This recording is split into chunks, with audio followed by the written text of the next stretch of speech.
Hello, everyone. This is Stephen McNowan with another episode of Gods, Folk, and Destiny. Whose gods? Our gods and goddesses, holy powers of the north, led by Odin and by Frigga. Whose folk? Our folk, born of ancient Hyperborea, now spanning the globe with our eyes on the stars. Whose destiny? Our destiny, which we will make by hard work and mighty deeds, honor, sovereignty, well-being, and the existence of our people forever. So shall it be. Ladies and gentlemen, I've got a very special guest tonight. I knew a lot of you knew this was coming at us. Ron McVan. Ron is one of the pioneers of this movement that we variously call Authorship / Odinism / Heathenism / Wotanism. He's the author of Creed of Iron, of Temple of Wotan, and I in the Well of Mimir. He's what we would call an OG. Now, in some circles, OG means original gangsta, but we don't do gangsta talk around here. So what this is simply old Gothy. So before I jump in here with Ron, I want to remind you, if you like what we do, support our work by first of all going to Raffenfolk channel and subscribing to that. Like this video, comment on this video, share this around and tell other people, because we need more people coming here. This is not a hobby for me. This is not a pastime. This is not something I do because I'm bored. This is one of the tools I need to change the world. And that is my goal. I will not live a normal life. There are things I want to accomplish. And what we do here in this podcast, as humble as it seems sometimes, is a foot in the door. It's a beginning of something much larger, much grander, and you are an important part of it. So with no further ado, Ron McVan, hello. How are you, Steve? I'm doing well, Ron. Yeah. It's been a long time since we've seen each other. I know. Yeah, it's been too long. We've talked on the phone a couple of times, but it's been years, man. Yeah. Hopefully we'll get together here soon. Yeah. I would like that. Now, some years back, you came down here and had Yule with us, as I recall. Yeah. But I don't remember what year that was. It was early 2000s, somewhere in there.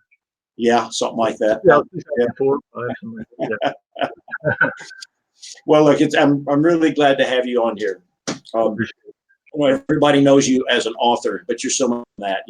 You're an artist, you're a musician, you're a philosopher, and you're a man with a lot of very unique and very interesting perceptions. And hopefully tonight we can kind of get into all of that, talk about your interest in philosophy and the esoteric and everything else. But let's kind of start with, first things first. Can you just tell us a little bit about your journey? What brought you to this thing that we do, and what was it that attracted you to it, and how did it all get started for you? Just in your own words. Yeah, I've always had a sense of heritage. Being born in Philadelphia, there's a lot of history there, and I grew up going to my mother would take me and a lot of kids in the neighborhood to Independence Hall and Valley Forge and Alfred's Alley and Betsy Ross's house and just all over. And that really sunk in at an early age. And from there, of course, back in the early 60s, there wasn't much talk about Wotanism. There was a movie of the Vikings, and you had read the book of that and everything. And it wasn't really clear to us, and I was searching. I was always been spiritual, but I've always been searching. And then I wasn't sure. I hadn't heard, fortunately, when you and Elsie started putting stuff out in the early 70s, then it started to formulate. And that was really a big step forward, here in America. Having access to that literature. Then it started to take shape, and through the 80s, I was hearing about it a lot. I've been, without officially pronouncing, I mean, I've been a white nationalist most of my life, mostly just by nature. I mean, I was always been about heritage and cared about our folk and everything. But I didn't know about Odinism till later down the road, and so uh, there were certain things that uh, I would try out. I tried to, and I did a lot of comparative religion searching and everything. I couldn't find what I was looking for, so I just kind of put it on the back burner for a while, and then uh, I just uh, I worked with a lot of people.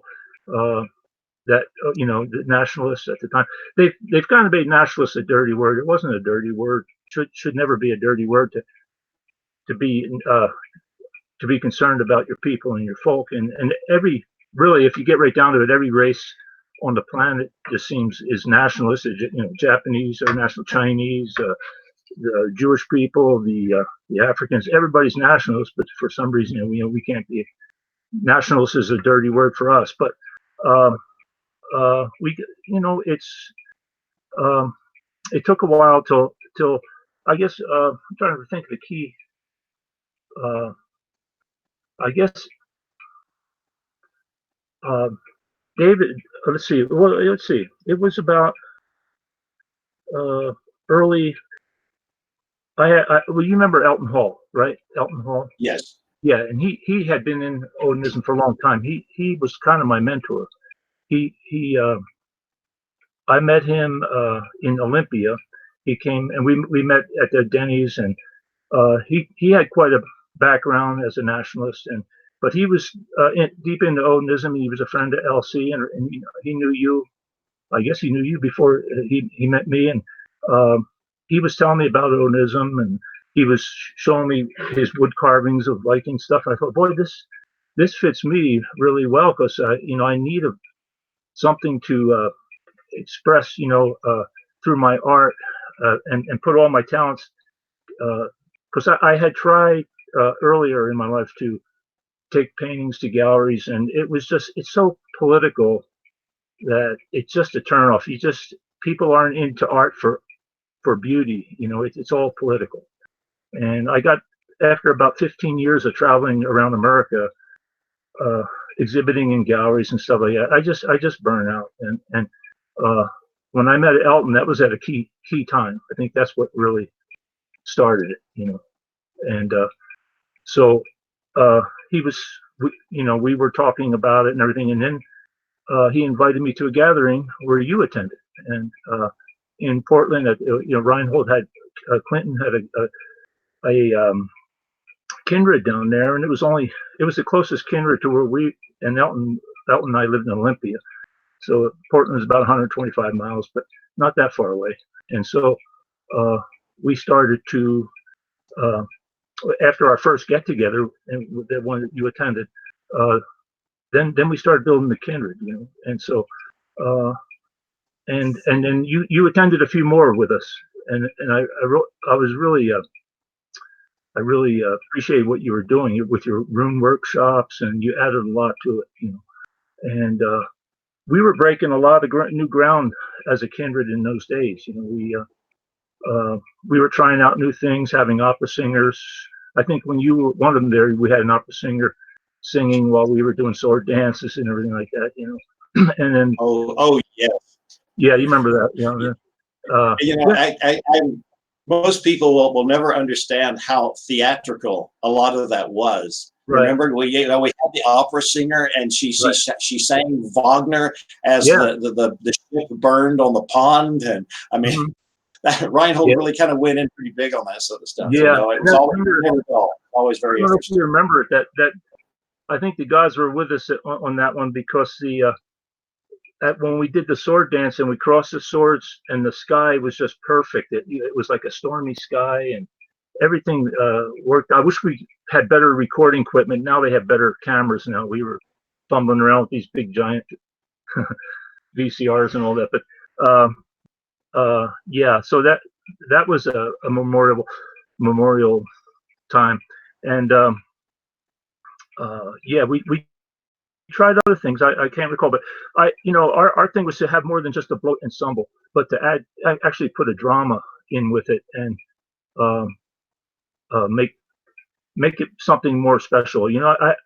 I remember one time we had some Scottish music, like bagpipe music, playing at one of the gatherings, and the gal was out there, on the porch when we were everybody was in the house taking a break, and she had tears in her eyes. That she said she had I guess, kind of an awakening right there with the bagpipes and the low fog. There was always fog there in Oregon and Seattle. I mean Washington, and it was just a magical night, and it kind of hit her.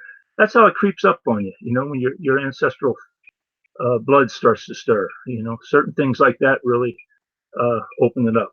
And so that's always, and you know how it is in the symbols. People they start to reveal things that they never talked about with anyone else. They feel comfortable to talk about those things. So it can get pretty emotional, and it's good. It's all good. And then Reinhold, he later put in a stone circle. I don't know if you saw that. Were you there when they had the stone circle? Yes, yeah. I see that.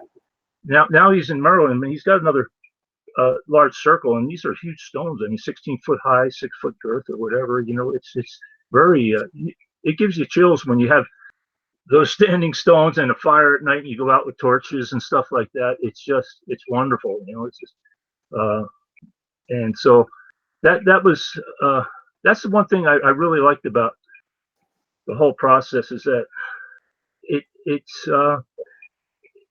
it leaves so much open for I don't know, just a magic there that's there, that you can't get anywhere else. It hits you, and you're with good people, and I just had a kinsman, Brett Butts, and a bunch of other kinsmen that came up, about 10 of them, and they all came up and helped me. I was having problems with my roof, and I couldn't afford to have it fixed, and they all just put together, and they came up and they fixed my roof, paid for it, and worked all day. They came a long distance, from Utah. Now this was just recently, right? Yeah, recently, yeah. And I thought, boy, this is what when we help each other like that, when we're, because I was having water like in this room where it was coming down from the sheetrock, was getting soggy and everything. So, but are you your vision's looking out this way and I'm looking this way?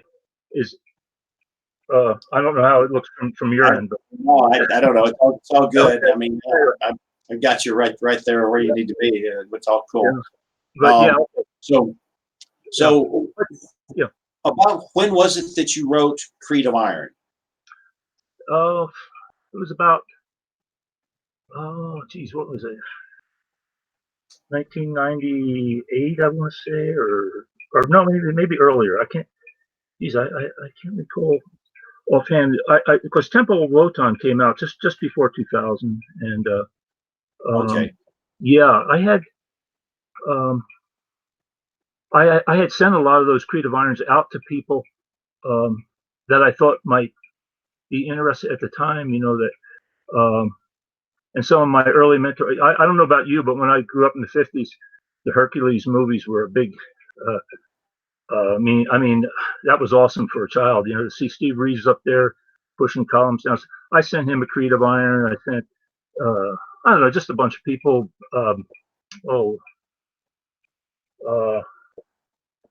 can't remember his name, but I sent out a bunch of them, and the one to a lot of Hollywood actors too that I thought were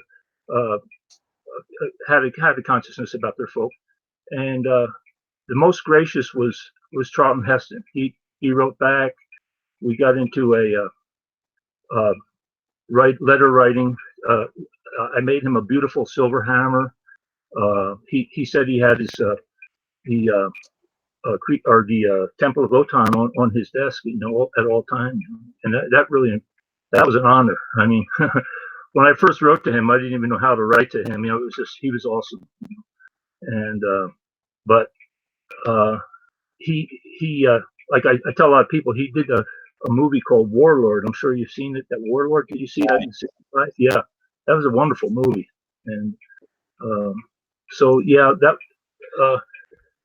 it's a shame he contacted that or he came down with that Alzheimer's at the end. So it was a shame because he had a great mind. The guy was really something special.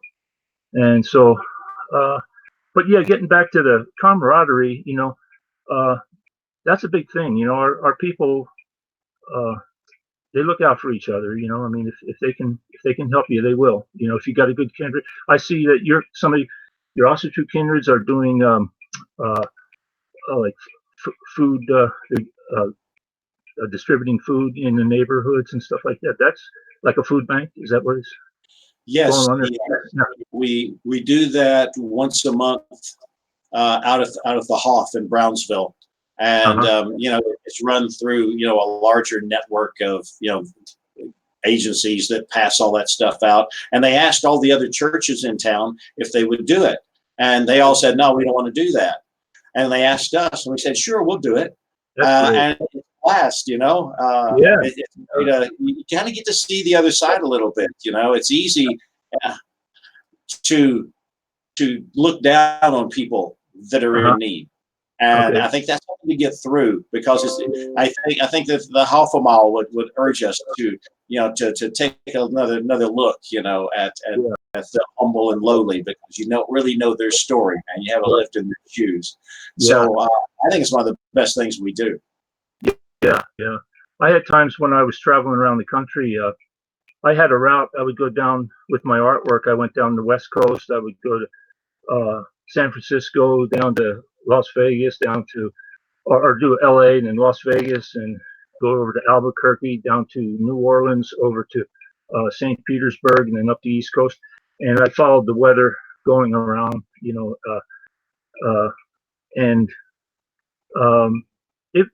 I had a lot of experiences out on the road, but there were times when I just went flat broke. It happens when you're in a strange town. You don't know anybody. You can you stuck, and fortunately I was able to get out of it. But it's difficult. I wouldn't even want to do that traveling now. It's a whole different ball game out there now with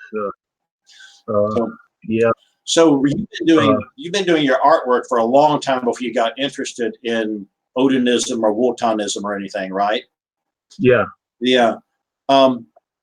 Dave, could we see some samples of Ron's work? I don't know quite how that works on your end.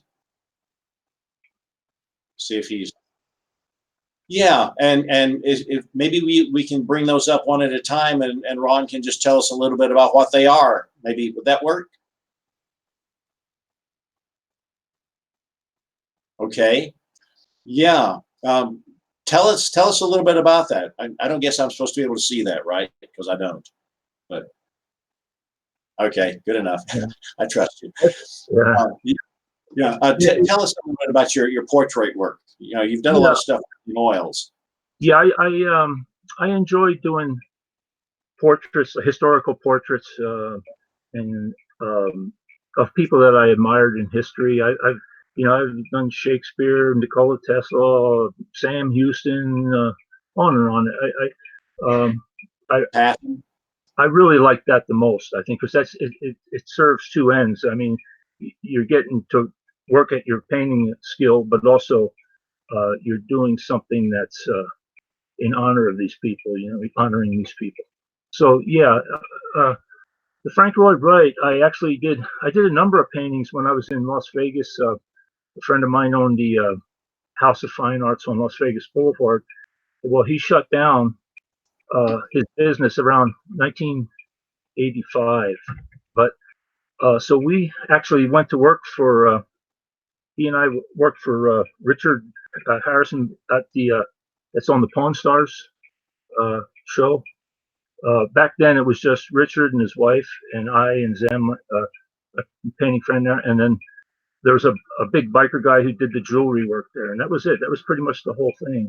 He had a shop on Fremont Street at the time, and there was a lot of experiences there. But he let us set up our easels in his shop, because it helped draw in customers and everything like that. So I did a lot of paintings in his shop right there, and so that was a big slice of life right there, the whole Vegas experience, I've sold paintings to Ann Miller bought one of my paintings down in Florida, which came in with Mickey Rooney to the gallery, and they bought a painting of mine. You get to meet interesting people around the country, and that gave me a good feel of America, all around. I got a pretty good.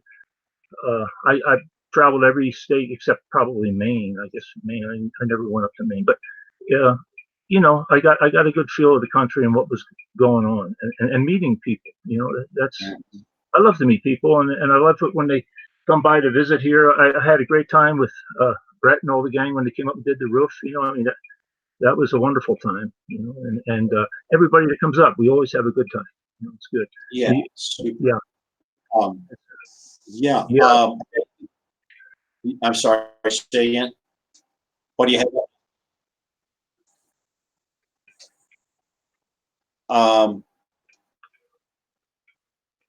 Which carving? I'm sorry. Oh, right. Yeah. Yeah. Tell us a little bit about that one, Ron. Yeah, that one we used to use for our Freyfaxi gatherings in the ancient days. Our ancestors used to have horse fights, and of course we don't do that now. It's inhumane to harm. It'd be like dogs fighting. Nobody wants to see that. Right. So I mean, we do it with mock horses, and those horses come out of the holder, and what we do is we have a bonfire going, and we do a mock battle with Freyfaxi, which is the golden one, and then the darker one is fighting. It's kind of a battle between light and dark, of energies and stuff. So it's very dramatic. I don't know. I would really recommend that for people if they want to really bring a highlight to the Freyfaxi gathering to do that. They're easy to make. It's just a 2x6 board, and I drilled 1/4-inch holes and took a brush from a scrub brush and put like these bundles of hair in each one of the holes that are made of mane, stuff like that. And it's really effective, when it's dark at night and everybody's around the campfire, So that's part of the sacred ritual kind of thing that you were talking about earlier. Yeah. And bloat and stumble, you have sacred drama, basically symbolically reenacting the different events, right? Yeah. Okay. Yeah. Very cool. So, yeah. I mean, if somebody had the time, I don't have the time now, but if somebody had the time to make those, he could probably. There's a lot of people would like to purchase those for their kindred.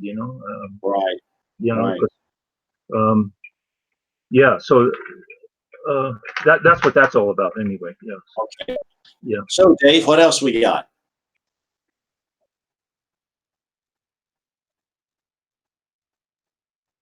Right. Yeah. Your portable Hoff, right? Yeah. Yeah. Yeah. I made that.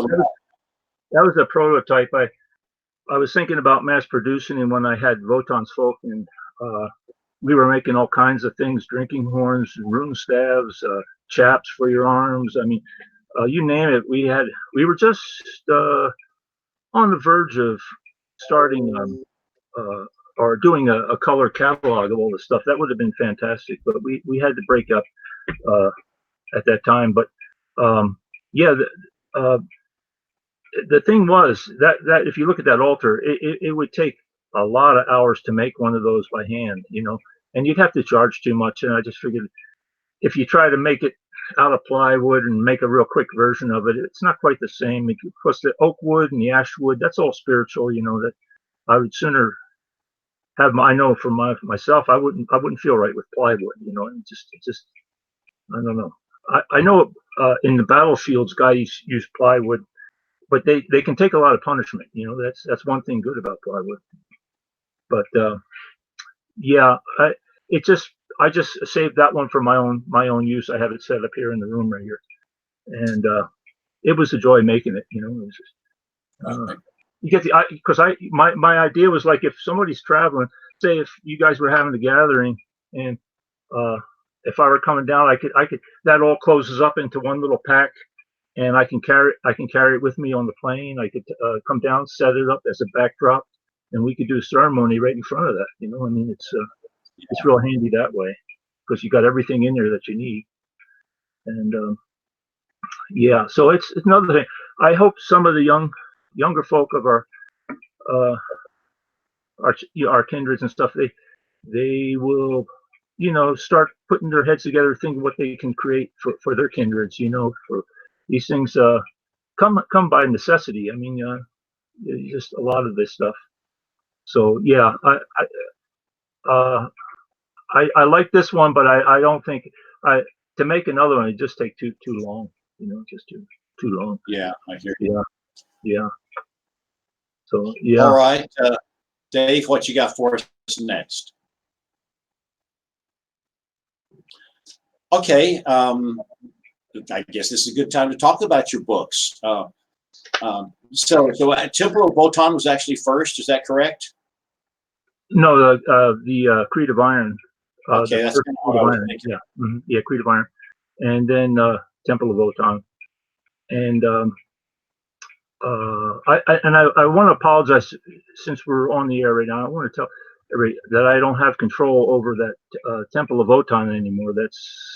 I tried to get Amazon to realize that I'm the author of that book and I have the official copyrights to it from Washington D.C. and everything, but they just would not negotiate with me. And they said, you know, well, talk to Create Space, who's their printer. I talked to them. They said, no, it's not us. It's Amazon. So they're bouncing me back and forth. And the thing is, there's scalpers out there that are charging $300 per copy. It's crazy. And even $80 per copy is way too much. It should be selling at $35. That's what I'd be selling it for. But I know a lot of people are wondering, you know, why it's so expensive. Well, that's the reason. You know, if I had control over that, it wouldn't be that high. And I don't get any royalties off that one. You know.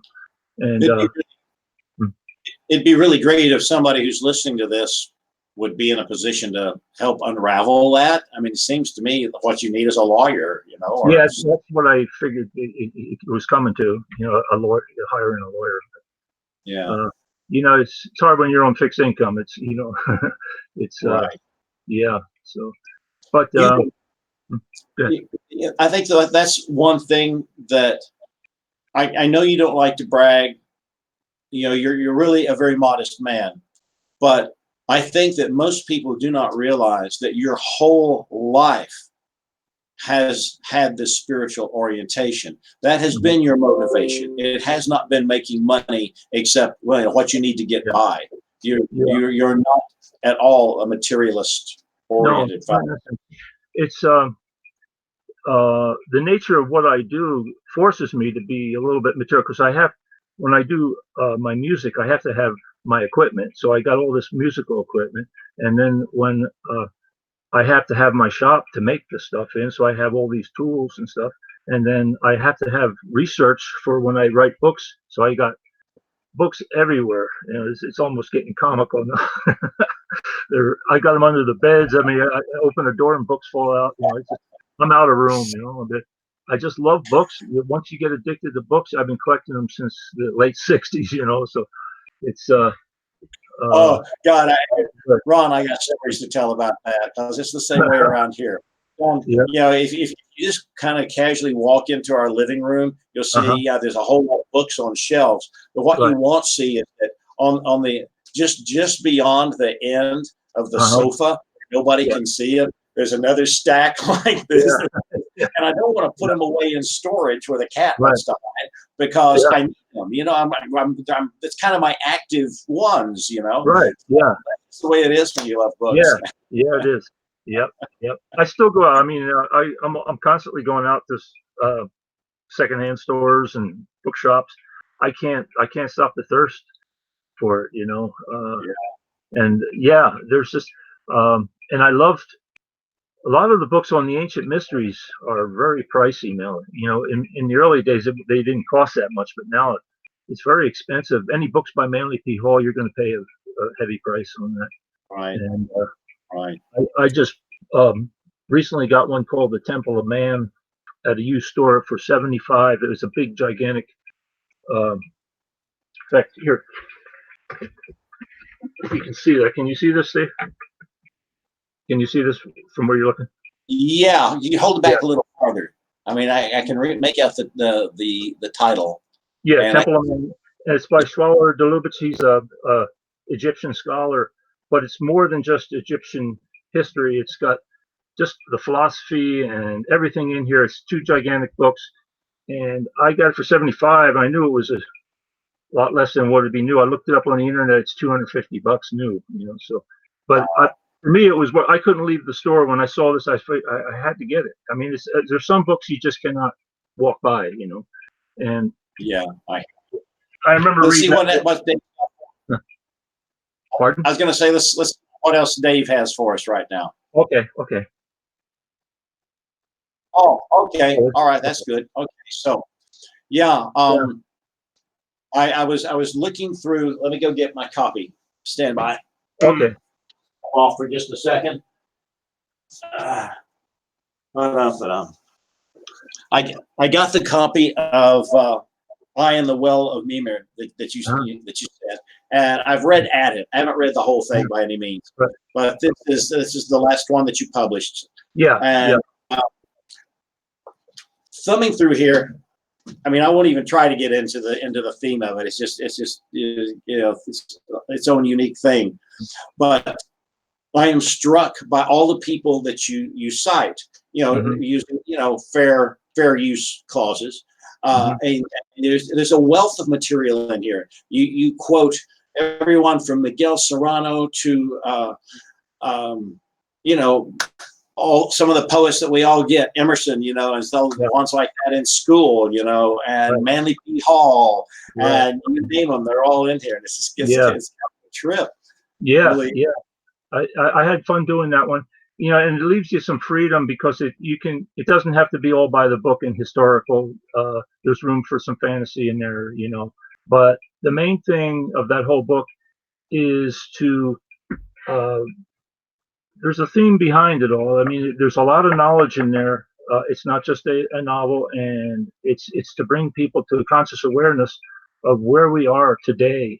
I mean, we're in the 12th hour of everything. I mean, take away even our racial play. I mean, fighting for our survival, that's one bad enough, but I mean, the whole world is better.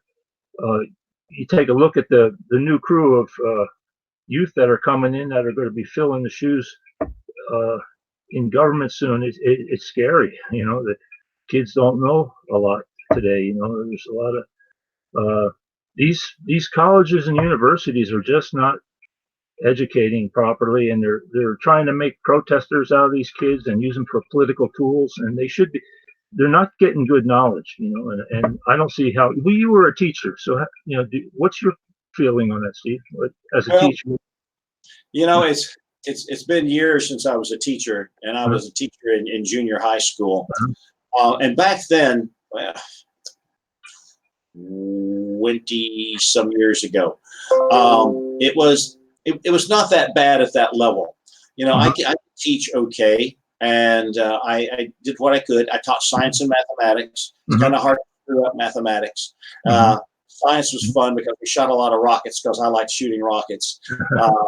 I did things that I would be instantly fired for doing today. I'd have push-up contests with my kids and stuff like that. There was one kid that could beat me. Everybody else I had done. But we would just, I tried to give them a good time. At one point, I ended the day's session by, it was kind of a down day.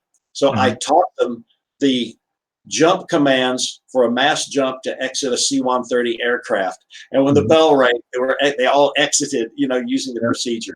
And it was kind of crazy. But I did teach some science. I really did. Oh, yeah. I really like, I look back in, my youth, I didn't have really impassioned teachers, and that kind of made it boring. And I spent a lot of time daydreaming and getting a little maybe a crack on the hand with a ruler to wake up. I would be gazing outside the window. But I had one teacher in elementary school, later in I think it was the 8th grade. He was an English teacher, and in Philly we had a lot of dance shows. I mean, there was bandstand, there was all this. There was a guy there called Jerry Blavitt, and he called himself the Geeter with the Heater. And everybody, you ask anybody in Philly, they know who the Geeter with the Heater is. Anyway, this teacher I had, we had an assembly one time, and he was up there all fired up. He said, "You heard about the Geeter with the Heater?" He says, "I'm the learner with the burner," like that. And I thought, this guy, he when you went in his class, you could not put your eyes down, or he kept you, made sure everybody had his eyes on him and listening. You better be listening, And at first I thought, this is kind of strict, but I thought, no, this he's here for the right. He's teaching everybody. I mean, he's really putting his passion into it. It's just, so it sticks out in your mind when you get a teacher like that. And I look back at that, and those are little things that got me started on the knowledge quest of learning. And I had an uncle also who was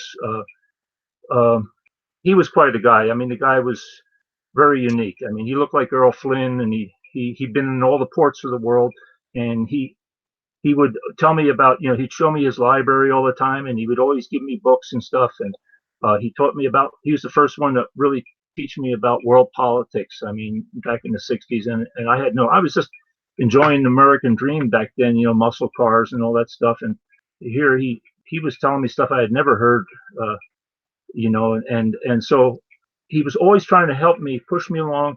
When he knew I was I won a art contest in 1964. It was citywide. It was a big deal. They had it all on display downtown in these banks, and I did a watercolor of the housing project I lived in, and that was my really start into taking art seriously as that's my vocation. But he, knowing that I liked art, he bought me a beautiful wooden box full of oil paints and everything, and he was always there to help me. He took me up to see Wagner's Ring and everything, and that was quite an experience. In Seattle, they did the whole Ring thing. It was several days you had to go, and that fascinated me. And so he was a big influence on my early learning, because school did nothing for me. At the schools back then, I just was waiting for the bell to ring to get out. But it's not because I didn't. I had a thirst for knowledge, but I wasn't getting the stimulation. So yeah. What do you think that we as adults, some of us being quite older adults, and for that matter, our younger comrades here, what can we do to inspire others around us? What sort of things do you think would reach people, move people, help them to strive to something a little bit higher? You got any insight? You got a lot of just living life. You've done all sorts of things. So. We got a great advantage with our Kindreds. I mean, that's the perfect place to unravel, and get them started, because I don't know where they would get it in the mainstream. I mean, it's getting harder and harder to find. So I think that's our greatest advantage right now, is to certainly try to homeschool. I know it's not easy for everybody to homeschool because they got their jobs, stuff like that. But if you let them go to, it's almost criminal to let your kid go into the mainstream schools now. They're going to pollute their brains and poison their thinking, and they'd be better off not going to school at all. I mean, it's just learn at home. But I think we have a tremendous advantage with our Kindreds, because how our people bring their young children with them, and they get to know about the ethnic gods of our folk and everything, and they take to it. They love it, and so right. Yeah, I mean, it's funny because it doesn't matter what age you are. It hits you, everybody the same. It's fascinating. And so yeah, I would say that would be. I mean, here, I don't, at this time in my life, it's hard for me. I don't really have the time. I have to make a choice. Like if I want to start a Kindred, I can do that. Okay. But then I wouldn't have time to write books. And I think I can reach more people with books than I can with a private Kindred, because, but for other people, they can have huge Kindreds and they can branch out and, and then with the video, the access to YouTube now, they can videotape their gatherings. I mean, that's something I'd like to see more of, is our Kindreds taking more time to dramatize everything, have some good music there. Live music's always best, you know. I mean, it's just, but you know, regular. You can play music, DVDs or whatever, if you have a good sound system, and that works. I love I don't know. I'm sure you've listened to High Lung. I love their music and what they're doing with this kind of a primal Euro tribe sound, and that's exciting. That's a new direction. There's actually quite a lot of music like that out there these days. You know? Yeah, there is. Yeah, it's growing. Yeah, and you can copy it, download it, and use it for your own, Kindreds. So that's good for that. And yeah, so when Brett was up here with the roofing crew, I don't know if you saw him. If you have a chance, check on YouTube. We did a poetry circle, and we also did a High Lung type of rune chant. And it was off the cuff, but it turned out okay. It was good. So yeah. I mean, it's endless. What the things we can do. So just to go back to your books for just a second, which one did you most like writing? What was your favorite one? I guess Temple of Wotan would have to be that's the granddaddy right there. I think that'll still be helping people for years now. Excuse me.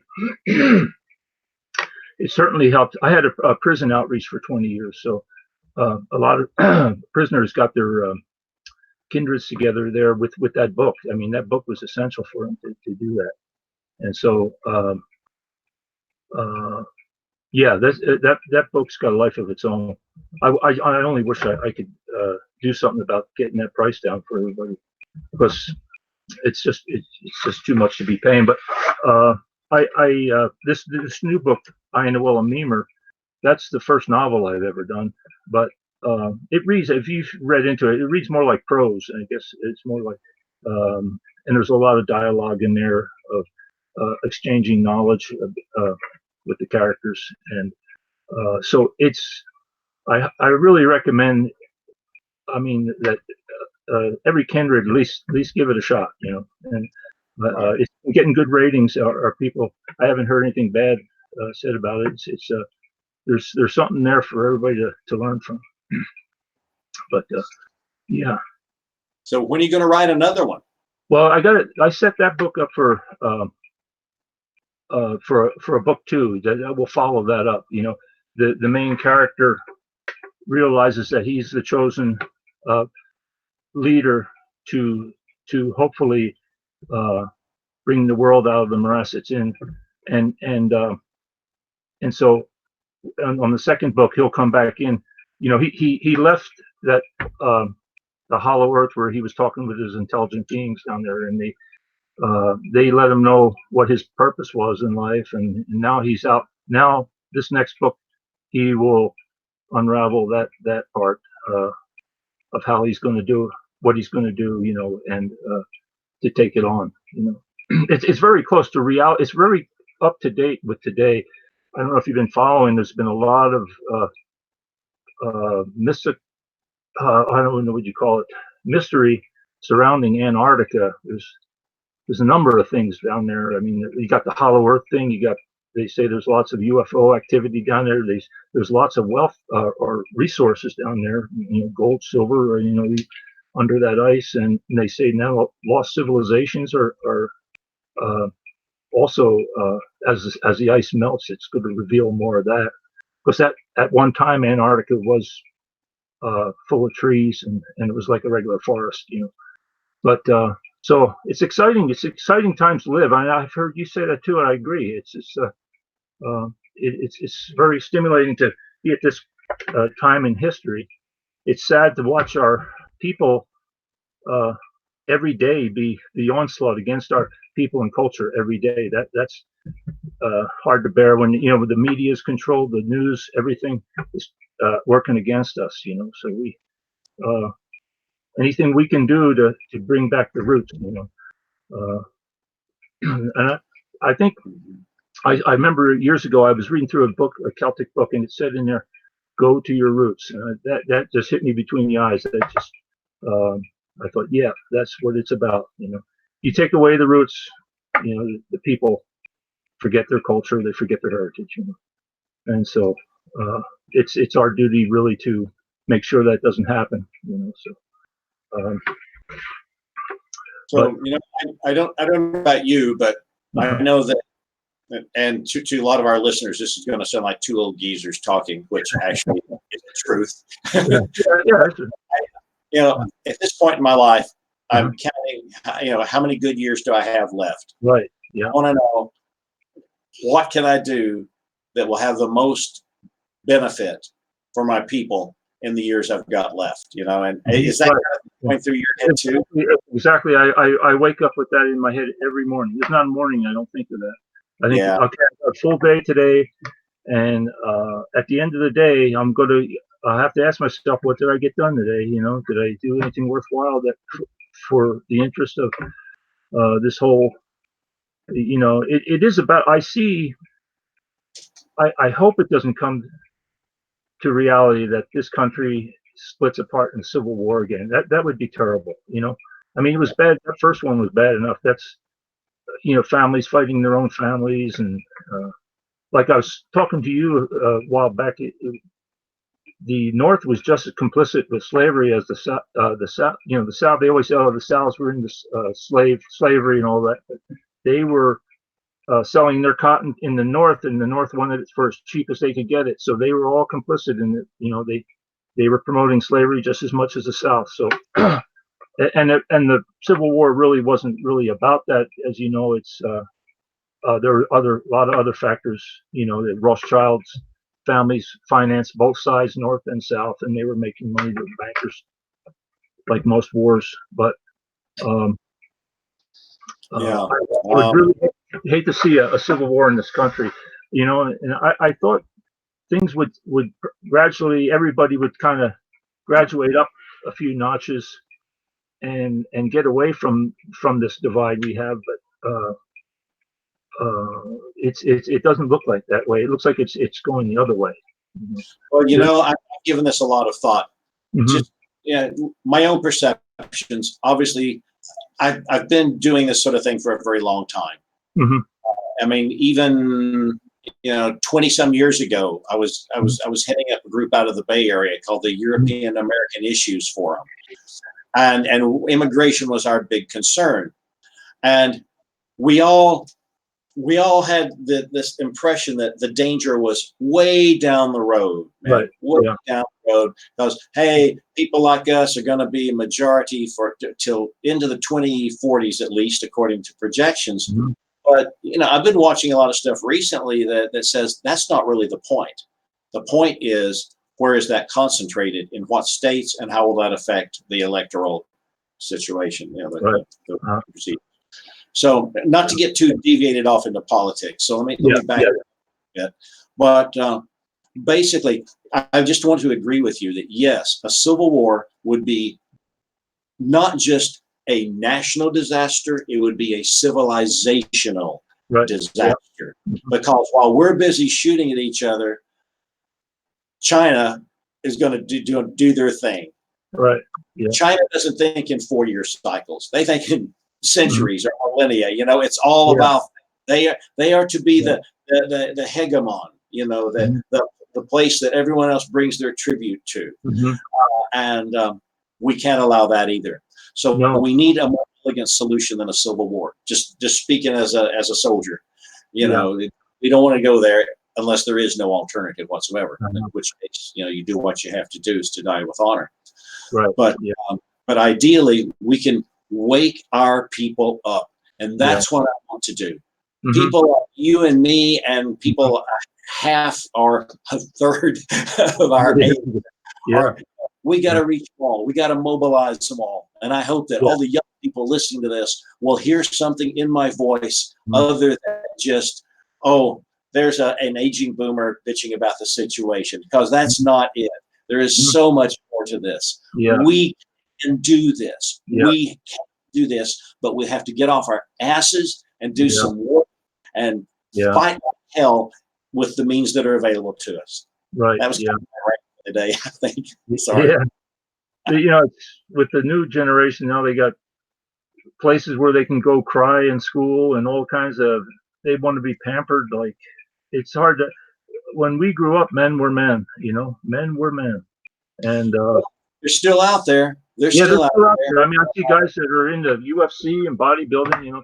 That was another big slice of my life, was martial arts. You know, I got into that.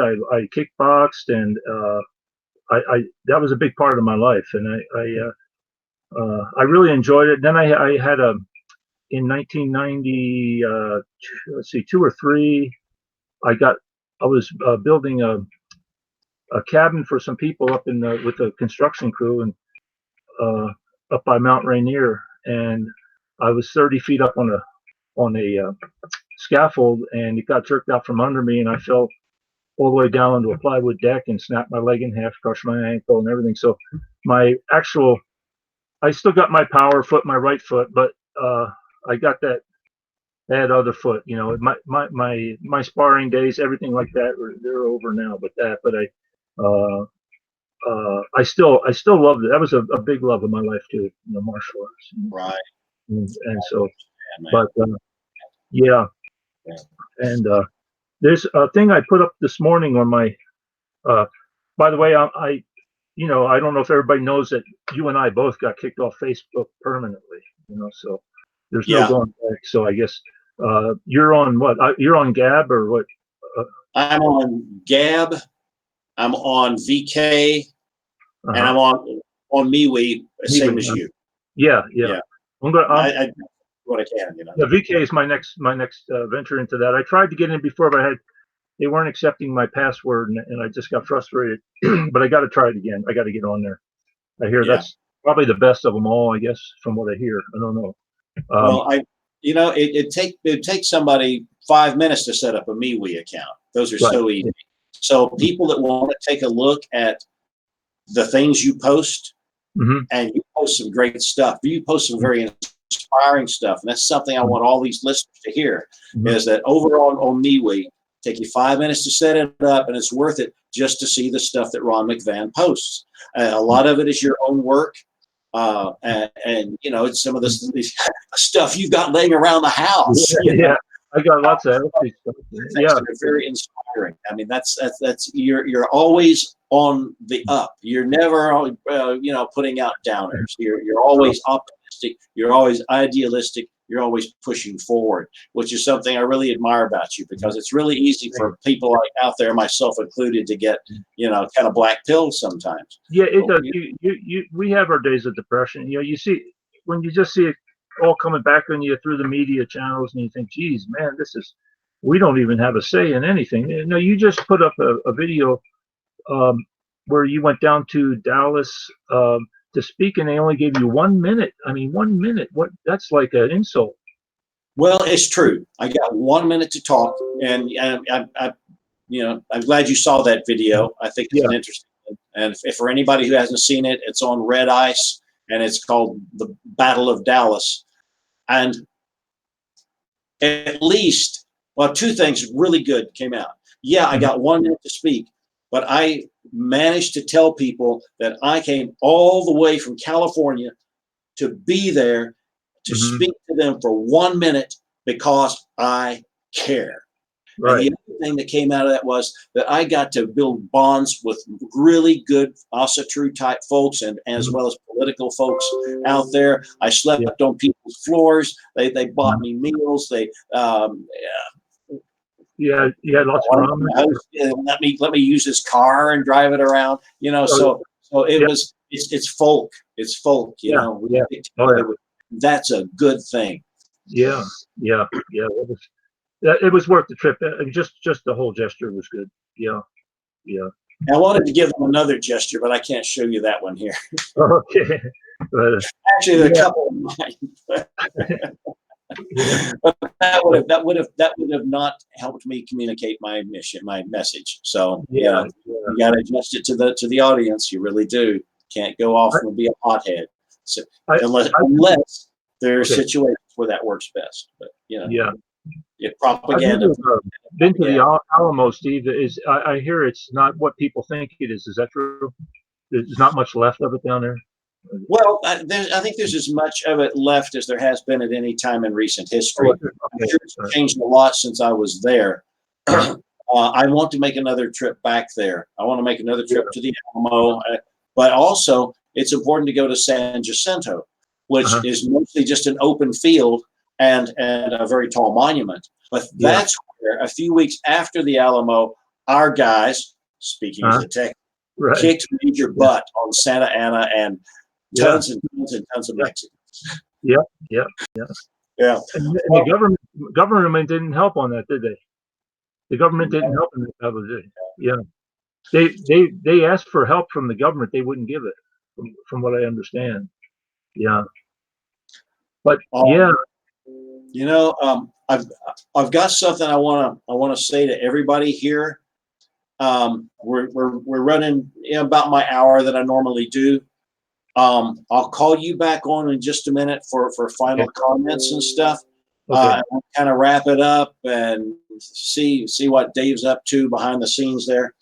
But first, I want to tell everybody about this. Guys, all you people out there watching this, you know what this is. It's a drinking horn. It's a drinking horn. What you may or may not know is today is the 9th of the month, and this is Odin World Prayer Day. This was set up by a wonderful guy in Sweden. Those of you who haven't been kicked off of Facebook yet, you can find the Odin World Prayer Day group. And the whole idea is, it's not like highly orchestrated or anything. All you got to do is go out sometime today with your horn or with whatever devotional device you use. Pour it or do your little ritual. Offer your gift, your prayer, your sacrifice, your whatever you want to call it to that guy.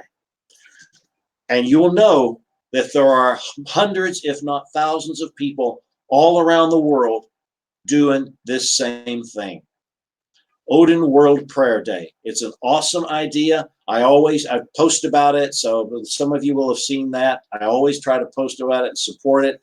I support it completely. This is where we harness the spiritual power. This is where we provide a sense of belonging, not just, like we would at a gathering, but like we would if we somehow could be telepathically in touch with all our kin around the planet. So Odin World Prayer Day. Please go out there, do this, and it's really a great thing. So there. I wanted to get that out to everybody before we wrap up. So in closing, Ron, what message would you like to leave for all our listeners out here? Well, I would hope that they would take some time to. I wrote my books to help people get an understanding of their heritage. My life's been dedicated to it, and it wasn't done for, like you say. It's not done for money. If it was for money, I would just keep selling my paintings. It's just I really sincerely hope that people will give it a try. I mean, most the books have circulated pretty good so far, but it would be nice if they were out in the mainstream. It's a shame that we can only work within our own circles right now, but that's all. That's what I put my life behind this. I hope that it'll come back to where our people will gain something from it to help them take it further, take a step further. We're just torch bearers. We pass the torch on, and there's nothing like uh, working with your own ethnic gods. There's just nothing, and you can slice it any way you want. You say, well, are they real? Are they not real? The archetypes. It doesn't matter. It's in our DNA. It's in our blood. It doesn't matter. There's no sense splitting infinitives about did the gods really exist or this. It doesn't matter. It's in our blood, and you got to go with that. You'll never find real satisfaction in some desert gods or some foreign gods that are not our own. It's got to be your own ethnic gods. So I mean, every time we have gatherings and stuff, it's a step forward, because people talk to other people, and so we got to keep the kindred strong. We have to continually study. It's the whole thing about Votan is about knowledge. You got to get as much knowledge as you can, and just grow as a people. And I think there's not a whole lot. There should be more people doing this, but it might take some more world events to wake people up. I don't know what that's going to be. Maybe, who knows? I don't know. Maybe nature will do something, but the fight will never be over. As long as we keep pushing forward. So I know you struggled all your life, Steve, as far with this, and you remember Yost. I mean, he got cut short at age 50. He was going to come out and visit me about in a week or two before he died, and I was really looking forward to that. And when I heard that he passed away, I was totally shocked. But he's another one I want to give him credit to, and I got to give credit to the Wotan's folk kindred and Reinhold that got us. That gave me a place. Reinhold was able to. We put our heads together and we created a lot of fantastic gatherings, and I hope to, before I get too old, where I can work together with a lot of everybody, as many kindreds as I can, if I can get to where I can travel around a little bit,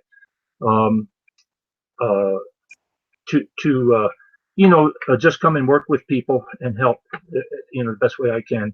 From my past experience, you have tremendous experience. I've seen you giving your rune workshops and all that. It's fantastic, Steve, what you've done.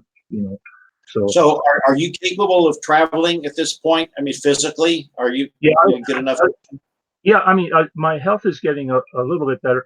I had a real bad few years there where my kidneys almost went out, and then I had prostate problems. I had to get half of my prostate cut out, and now I got this heart and this AFib. As we hit I'll be 70 in a year. So things, your body just starts to give out a little bit. But so far, I mean, right now, right now it's more of a factor of I've got animals here. It's hard for me to just pull up and leave for 4 days or something like that. So yeah, but it's in my mind to do that.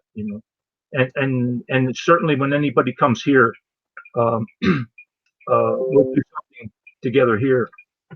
Have a little gathering here at the house too. I hope you can come out here sometimes, Steve, with Sheila. Well, that's entirely possible. That's entirely a possibility that might happen. Yeah. But I would really, really like to be able to get you down to the Hoff at Brownsville. You would really like it. You would be blown away. You would be a guest of honor. We talked about that. And if you come down here, I will take you to Yost Turner's grave. Oh, that would be fantastic. Yeah. I have been known to pour a horn there sometimes. Yeah. Oh yeah. Yeah. So that he was quite a guy. I was cut short. I was just about to meet with him, finally physically meet with him, And I know he was driven like we are on this too, and so yeah, that would be fantastic. I would love that. Yeah. Yeah, Yost yeah. didn't die. He just got reassigned. Right, He got his orders. right. Fig got my orders. Yeah, yeah, yeah, yeah. Well, all right. With that, let's tune in with producer Dave. Dave, what's going on back behind the scenes? Anything? Oh, everything's good and clear. But what an incredible episode tonight! What a really incredible. This was really a gift for me to be able to produce this. And in 40 years, when I'm an old head and I'm, hopefully not still doing podcasts, and hopefully I'll do so. I'll be able to say that I produced this podcast. This was a really really special episode. This is one of my top podcasts I've ever produced or been a part of. So. Thank you, Awesome. both of you. I hope everybody that's listening realizes how special this is. Yeah. Do you have any questions you want to ask of Ron? I don't know about a question. I told Mr. Ron this on the phone, but if you guys don't mind, I'd like to tell a little story about Mr. Ron. Please do. Yeah. If it's okay with him. Well, when I first started getting into, our folk ways and stuff like that, obviously Mr. Steve was my first introduction. And then Mr. Ron's works was actually my second introduction. And when I went on, I found out, I started reading about him, and I found about, Temple of Wotan. And, as he said before, it was, every copy I could find was like hundreds of dollars. And, as a young man, I just met my wife at the time. I didn't have that kind of money. So, Mr. Ron, I'm sorry. I got it off the internet. I found it on the internet because I couldn't find a copy to buy. I would have bought it, but I couldn't. So I got a copy. Yeah. But that really revolutionized the way that my worldview. It really changed the way that I saw everything. And thank you so much for writing that. And after I read that, I was pretty impressed, and I'm really starting to get into it at this point. And I wrote like a little essay with like a poem and stuff. I actually found Mr. Ron on Facebook, and I sent it to him. Well, I guess like a year or so ago, I rediscovered this on one of my thumb drives, just like in the bowels of my house storage somewhere. The essay, there was like a little essay and like a little poem. It was garbage. It was like the worst things I ever wrote. Mr. Ron said, "Thank you so much, young kinsman, for sharing that with me. I can't wait for you to put together your own book of Blotar and to read that." And that was such a huge confidence boost for me, and I felt that was so special to hear an elder talk to me, just like some noob guy, just stranger on the internet, and say such positive things to me. So thank you, Mr. Ron, for all your work through all these years. Thank you so much for your kind words to me, and you guys that have dedicated your lives and pretty much started this whole thing. You guys and Miss Elsa Christensen, and there's so many wonderful minds that put this thing together. I just want to say, I promise both of you guys that us young guys that are coming up now, we're gonna pick up the torch and we're gonna give it hell, just like you guys did. I'm never gonna be as cool as Stephen McNallen and Ron McVan, but I'll try. Don't forget A-Rod Mills too. He was another pioneer. He was the earlier pioneer, A-Rod Mills. Yeah. He was the Australian guy, right? Yeah. And I want to give credit to with I know we probably have Odinic Rite people listening, and I when I read Odinic Rite's handbook and everything, it was good. I liked it, but I thought it was on a spiral bound and everything. I thought, well, we need something that covers everything. I mean, it covers philosophy, every aspect of rites and rituals. But it was that book that stimulated me really to realize that I had to take things a little bit further. And I had the knowledge from I've been a voracious reader all my life, so I was able to put this all into one big, huge working book that for Kindreds as much as I can. But there's that's been around. That book's been around for over 20 years, so it's probably time for someone could update it. Somebody could take it further. That'd be great. Because it really did make an impact. I hear that all the time. People tell me how it changed their life. So that just gives me chills when I hear that, because it's just really gratifying. But yeah. So hopefully, we just keep moving along. That there's been a lot of people here. We're probably missing some, Steve. I don't know, but I know. I mean, you can even go back to the 1800s. I mean, we're still drawing from that. So yeah, there was. It's been in a constant state of evolving. But we have to push harder because times are really closing in on us around us. And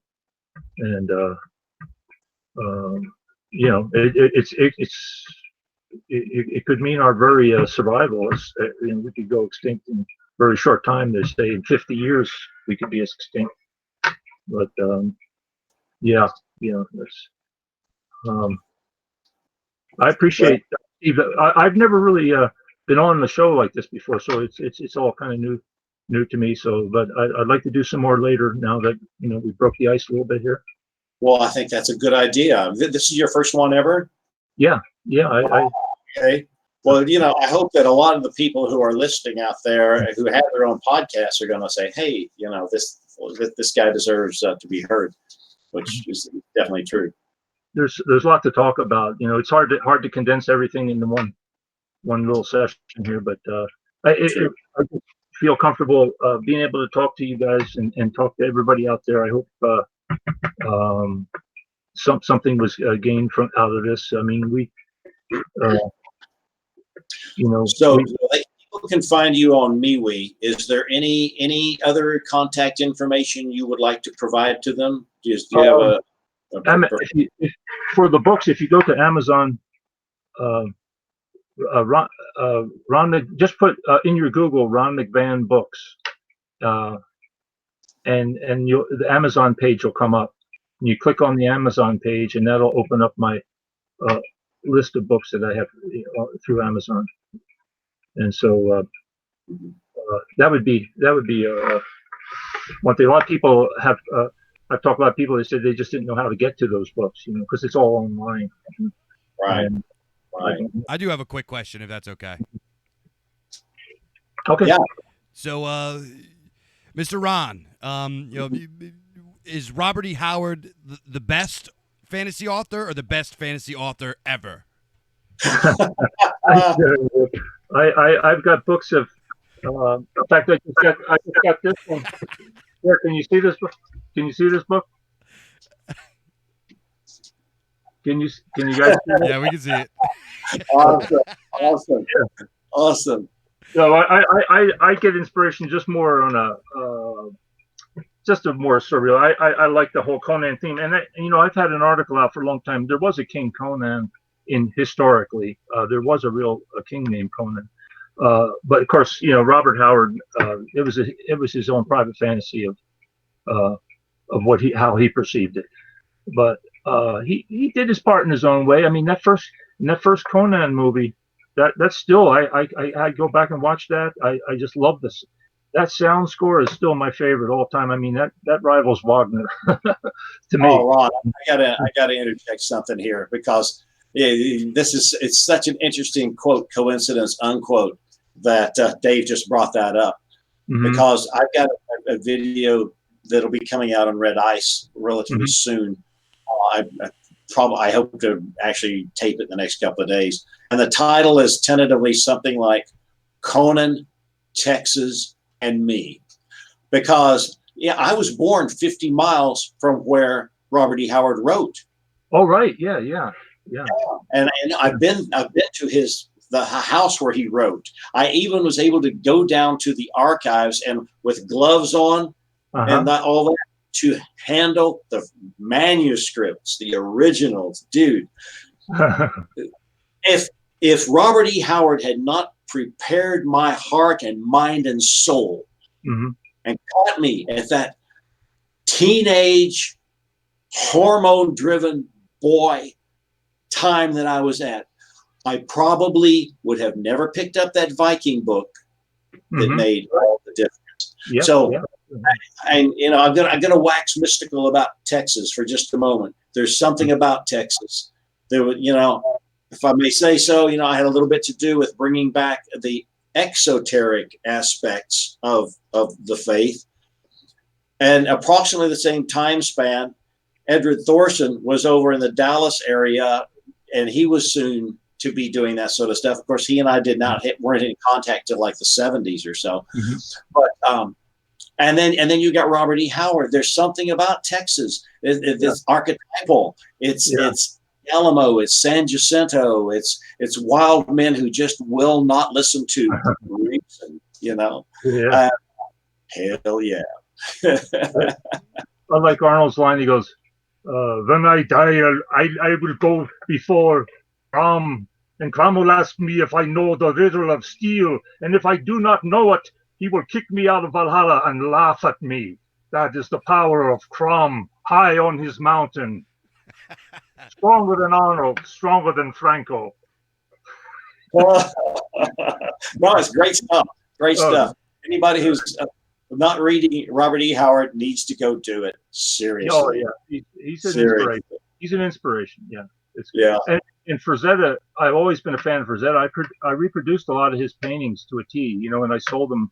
I was selling them. People wanted them. They asked me, "Could you do that one of the polar bears pulling the chariot and all that stuff?" I said, "Sure." He was a great. Some of the best artists in the world are illustrators. Frank Frazetta. Frazetta stirred my soul, man. Have you ever seen his the cartoon movie that he illustrated back in the 80s, Fire and Ice? No. It is cool. It is real cool. Find that.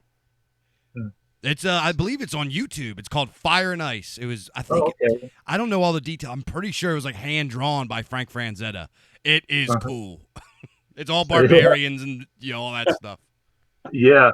I was going to wrap this up 20 minutes ago, but I've been having. And then I brought up Conan. Yeah, Conan in Texas. Conan in Texas. Come on, man. Yeah. All right. Well, maybe we had to do a wrap on it anyway, guys. Okay. Ron, this has been awesome. I hope that, I would certainly like to have you on another time. And I hope that other podcasters that are watching this understand that you are a genuine resource. You are one of the OGs, original Gothies, not original gangsters. And that you have words of wisdom to give us. And more than just words of wisdom, you've got an attitude. You've got the attitude that we need to inculcate in the others around us. And thank you very much for being my guest here tonight. I really appreciate it. It's been a joy, Steve. Okay. Always good to see you. All right. Thank you. All right, Dave, I'll just sign off right now. Folks, that's all for tonight. Keep your powder dry, your cupboards full, your spouse happy, your kids close at hand. Keep your data out of the hands of the deep state, and love life in Midgard because it is a wondrous gift. Good night, everybody.